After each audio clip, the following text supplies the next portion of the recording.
হুঁশিয়ার।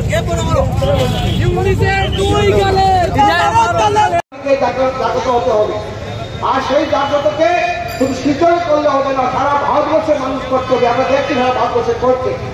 তো আমি একটাই অনুরোধ করব, আপনাদের মাধ্যমে আমাদের প্রত্যেকটা দোকানদার সবাইকে অনুরোধ করব যে বাংলাদেশের কোনো পণ্য আমরা এখানে ব্যবহার করব না, চাল হোক, লিচি, যে কোনো জিনিস হোক। আর এখান থেকে আমরা কোনো জিনিস বাংলাদেশে পাঠাবো না, তাহলে আমার মনে হয় বাংলাদেশ চাপে পড়বে, বাংলাদেশ চাপে পড়বে না। তাই আমি আর বেশি বক্তব্য রাখছি না বন্ধুগণ। আমি সবাই কাছে আমি ধন্যবাদ জানাই যে আপনারা সবাই আজ বাংলাদেশের সেই চিন্ময় স্বামীর গ্রেপ্তারের প্রতিবাদে এবং সেখানে যে হিন্দুদের প্রতি অত্যাচার হচ্ছে সেটার প্রতিবাদে সবাই বেরিয়ে আসছেন এবং আগামী দিনে বেরিয়ে আসবেন। সবাইকে ধন্যবাদ জানার বক্তব্য শেষ করছি। নমস্কার। যত ধরনের বাংলাদেশি প্রোডাক্ট শিলচরে দোকানদাররা বিক্রি করছেন, আপনারা আগামী 3 দিনের ভেতরে আপনারা এইগুলো প্রোডাক্ট আপনারা শেষ করেন।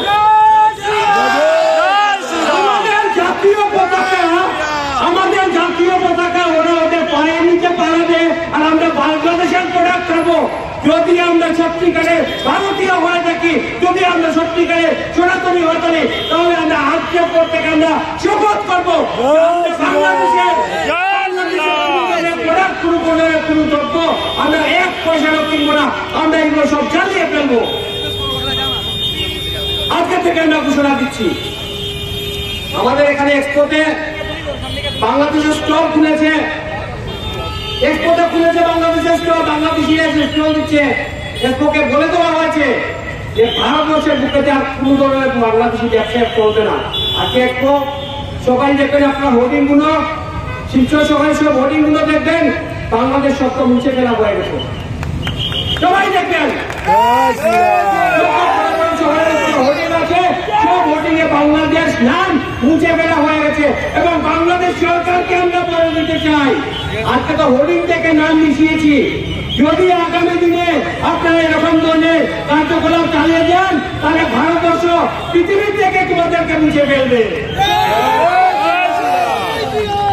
আমরা সহ্য করতেও জানি এবং জবাবও দিতে জানি, সহ্য করতে জানি, জবাবও দিতে জানি। তাই আমি আর বেশি বক্তব্য রাখবো না। আমি শুধু এতটুকুই বলবো যে আমাদের এই আন্দোলন সেই দিনে বলেছিলাম, আপনারা সবাই গেছেন সুতারকান্দি বর্ডারে, এবং সুতারকান্দি বর্ডার থেকে আমরা বাংলাদেশকে যা মেসেজ দেওয়ার আমরা একদম দেখিয়ে দিয়ে এসছি। আমরা যা মেসেজ দেওয়ার আমরা দিয়ে এসছি সুতারকান্দি বর্ডারে। যদি প্রয়োজনে আগামী দিনে আবার যেতে হয় তাহলে আমরা আবার যাবো। আমাদের আন্দোলন কিন্তু শেষ নয়, আমাদের আন্দোলন শুরু। সেই দিনও বলেছিলাম, আজকেও বলছি, আমাদের আন্দোলন শুধু শুরু হয়েছে। এই আন্দোলনকে চালিয়ে যেতে হবে অনেক দিন। তার জন্য আমাদের প্রয়োজন, আমাদের ধৈর্যের প্রয়োজন। এবং যারা হিন্দুরা আসে না ওদের ব্যাপারে বেশি ভাববেন না। যারা হিন্দুরা আসে না আন্দোলনে ওদের কথা বেশি ভাববেন না। ওদেরকে তো বলছি, চুরি করে বাড়িতে বসে থাকো। আর যদি ভোর থেকে বলবেন একটা শাড়ি দিয়ে দাও, শাড়িও পরে বসে থাকো।